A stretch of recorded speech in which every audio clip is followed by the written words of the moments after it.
আপনারা যারা premature ejaculation বা দ্রুত বীর্যপাতের সমস্যায় ভুগতেছেন, তাদের জন্য এই ভিডিওটি।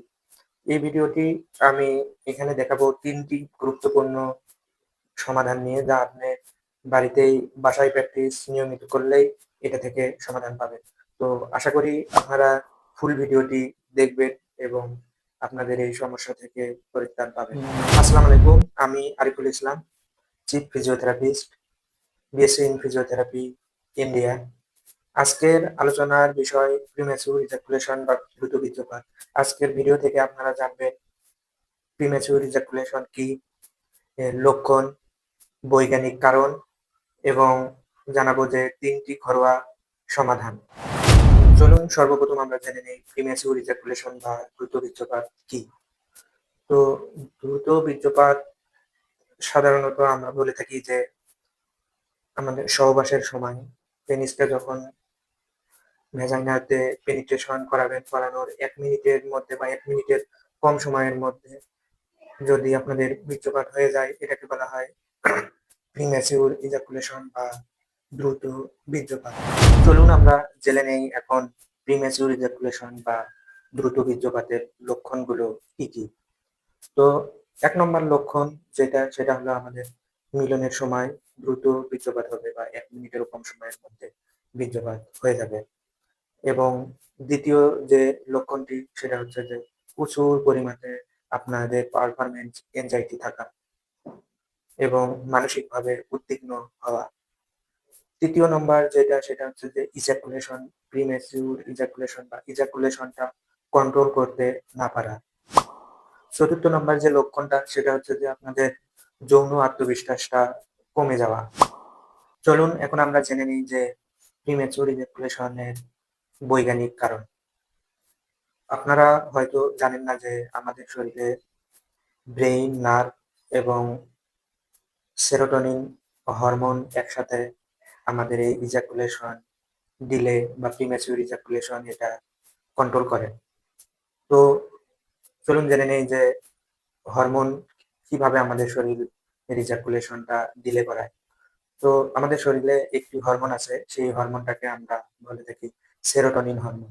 এই সেরোটোনিন হরমোনটা যখন শরীরে কমে যায়, তখন আমাদের প্রিম্যাচিউর ইজাকুলেশন হয়। এটা ইজাকুলেশনটাকে ডিলে করতে পারে না। এবং এই সেরোটোনিন হরমোনটা যখন আমাদের শরীরে বেড়ে যায়, তখন আমাদের প্রিম্যাচিউর ইজাকুলেশনটা কন্ট্রোল হয়। তো তারপরে দেখা যায় যে আমরা বিভিন্ন এনজাইটিতে ভুগি, বিভিন্ন ধরনের মানসিক সমস্যা থাকে। এগুলোর কারণেও প্রিম্যাচিউর ইজাকুলেশন হয়। তারপরে দেখা যায় যে আমাদের হরমোন আরেকটি আছে যে টেস্টোস্টেরন হরমোন। এই শরীরে টেস্টোস্টেরন হরমোনের যখন উৎপাদনটা কমে যায়, এটা উৎপাদনটা মূলত কখন কমে যায়? যখন অপুষ্টির অভাবে কমে যায়। টেস্টোস্টেরন হরমোন আপনার রিলিজ হয় না তখন, যখন আপনার ইনঅ্যাক্টিভিটি শরীরে থাকে, নিয়মিত এক্সারসাইজ করেন না। তখন এই সেরোটোনিন টেস্টোস্টেরন হরমোনটা কমে যায়।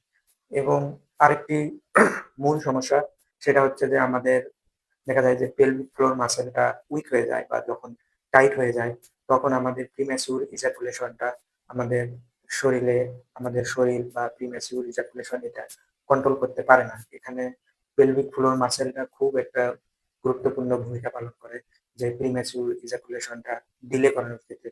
যখন আপনার পেলভিক ফ্লোর মাসল শরীরে আপনার স্ট্রেংথ আকারে থাকবে বা ওটা শক্তিশালী থাকবে, তখন আপনার প্রিম্যাচিউর ইজাকুলেশনটা হতে দেবে না বা ইজাকুলেশনটা ডিলে করাবে। তো এটাই হচ্ছে মূল কারণ। চলুন আমরা এখন জেনে নেই ৩টি ঘরোয়া সমাধান। ১ নম্বরটা সেটা হচ্ছে যে কিগেল এক্সারসাইজ। কিগেল এক্সারসাইজটা আপনারা কিভাবে বাসায় করবেন? বাসাতে কিগেল এক্সারসাইজ আপনারা পাবেন সেটা হলো যে আপনারা যখন বসে থাকবেন বা শুয়ে থাকবেন, তখন কি করবেন? প্রস্রাব এবং পায়খানার রাস্তা আপনারা যখন বন্ধ করে রাখেন, এরকম করে কান নাকে প্রস্রাবটা ধরে রাখেন বা স্কুইজ করেন। এটা আপনারা এরকম করে ৫ সেকেন্ড করে হোল্ড করে রাখবেন। ৫ সেকেন্ড পরে আবার ছেড়ে দিবেন। আবার প্রস্রাব এবং পায়খানার রাস্তাটা স্কুইজ করবেন। এরকম স্কুইজ করে কান নাকে ধরে থাকবেন। ৫ সেকেন্ড হোল্ড করে রাখবেন। রেখে আবার ছেড়ে দিবেন। এরকমভাবে দিনে আপনারা ৫০ থেকে ১০০ বার যদি করতে পারেন, এটা সেট আকারে করবেন। একবার যখন করবেন তখন ২০ বার, আবার যখন করবেন তখন আবার ২০ বার। এরকম করে দিনে ৫০ থেকে ১০০ বার আপনারা যদি ৩ মাস এটা করতে পারেন, তাহলে এটা থেকে আপনারা খুবই সহজেই মুক্তি পাবেন। কারণ পেলভিক ফ্লোর মাসেলটা এটা হচ্ছে খুবই কার্যকর ভূমিকা পালন করে। এটা যদি আপনাদের দুর্বল হয়ে যায় তাহলে আপনার ইজাকুলেশনটা খুবই দ্রুত হয়ে যাবে। তো এইজন্য এটাকে বলা হয় কিগেল এক্সারসাইজ। এই কিগেল এক্সারসাইজটা আপনাদের বাসায় করতে হবে। তো তাহলে এখন চলুন আমরা জেনে নেই যে ২ নম্বর সমাধান। ২ নম্বর সমাধান হচ্ছে যে আপনাদের মানসিক চাপ কমাইতে হবে। ব্রেইনে মানসিক চাপ রাখা যাবে না এবং মেন্টাল হেলথটাকে ভালো রাখতে হবে। এটাকে ভালো রাখার জন্য আপনাকে কি করতে হবে? নিয়মিত ঘুমাইতে হবে। মোবাইল বেশি দেখা যাবে না। পর্নোগ্রাফি দেখা যাবে না। আপনার প্রতিদিন রেগুলার ০.৫ ঘন্টা করে ব্যায়াম করতে হবে, ০.৫ ঘন্টা করে হাঁটাচলা করতে হবে। তো যখন আপনারা ব্যায়াম করবেন তখন আপনাদের শরীরে সেরোটোনিন হরমোন এবং টেস্টোস্টেরন হরমোনটা বে বেড়ে যাবে এবং মানসিক মানসিক উত্তেজনাটা কমাইতে হবে এবং অতিরিক্ত উত্তেজনা ফিল করা যাবে না। এটাকে নিয়ন্ত্রণ করতে হবে। চলুন এখন আমরা জেনে নিই যে ৩ নম্বর সমাধান। ৩ নম্বর সমাধানটাকে বলি আমরা stop start technique, SST। Stop start technique. Stop start technique এটা আপনারা কিভাবে করবেন? আপনারা যখন দৈহিক মেলামেশায় থাকবেন তখন আপনার পেনিসটা যখন পেনিট্রেশন করবেন, পেনিট্রেশন করার পরে আপনারা যখন স্টিমুলেশন করতেছেন, স্টিমুলেশন করার টাইমে আপনারা কি করবেন? যখন আপনার মনে হবে যে আপনার ফিল আসতেছে যে এখন আপনার ইজাকুলেশনটা হয়ে যাবে, তার আগে আপনাকে স্টপ রাখতে হবে কিছুক্ষণ সময়। স্টপ রেখে এভাবে আবার আপনি চালু করবেন। আবার করতে থাকবেন। তারপরে আবার যখন ফিল আসবে তখন আবার আপনি স্টপ করে দিবেন স্টিমুলেশন। স্টপ করে এভাবে করতে থাকলে আপনার কি হবে? ব্রেইনটা তখন আপনার ইজাকুলেশনটাকে কন্ট্রোল করা শিখে যাবে। তো যখন আপনার ব্রেইনটা ইজাকুলেশন কন্ট্রোল করা শিখে যাবে তখন এটা অটোমেটিক ভাবে আপনার প্রিম্যাচিউর ইজাকুলেশনটাকে প্রিভেন্ট করতে শিখবে। আমি ফার্স্ট এর টাইমেই বলছিলাম যে প্রিম্যাচিউর ইজাকুলেশনের সম্পর্ক হচ্ছে ব্রেইন, নার্ভ এবং হরমোন। তো তাহলে আপনি ব্রেইনটাকে যদি কন্ট্রোল করা শিখতে পারেন তাহলে আপনি এই প্রিমেচুর ইজাকুলেশন থেকে মুক্তি পাবেন এবং নার্ভের সেনসেশনটাকে যদি আপনি কমাইতে পারেন তাহলে মুক্তি পাবেন এবং হরমোনটাকে যদি আপনার শরীরে ইনক্রিজ করাইতে পারেন তাহলে আপনারা এই সমস্যা থেকে মুক্তি পাবেন। তো হরমোনটা ইনক্রিজ করানোর জন্য আমি যে বলছি যে এক্সারসাইজ, কিগেল এক্সারসাইজ, এটা আপনার পেলভিক ফ্লোর মাসলটাকে স্ট্রেংথ করবে এবং নিয়মিত হাঁটাচলা এবং রানিং করান প্রতিদিন ০.৫ ঘন্টা করে। এটা আপনার মেন্টাল হেলথটাকে ডিপ্রেশন থেকে কমাবে এবং ঘুমে সহযোগিতা করবে এবং আপনার শরীরে টেস্টোস্টেরন হরমোনটাকে বাড়াতে সাহায্য করবে। তো এই হলো আমাদের ৩ টি সমাধান।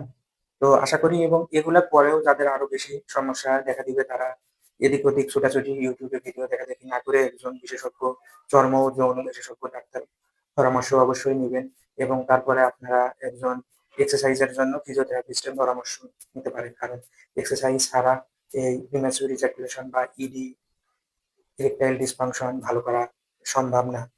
তাই আবারও আপনাদেরকে বলছি যে আমার ভিডিও যদি ভালো লাগে এরকম আরো শিক্ষামূলক ভিডিও পেতে আমার চ্যানেলটা আপনারা সাবস্ক্রাইব করবেন, আমার পাশে থাকবেন এবং কমেন্ট করবেন। আমাকে কমেন্টে অবশ্যই জানাবেন যে আপনাদের আর কি সমস্যা এবং আপনারা কতদূর এক্সারসাইজ করতেছেন। আমি সবার কমেন্টে একটা করে রিপ্লাই দেওয়ার চেষ্টা করব।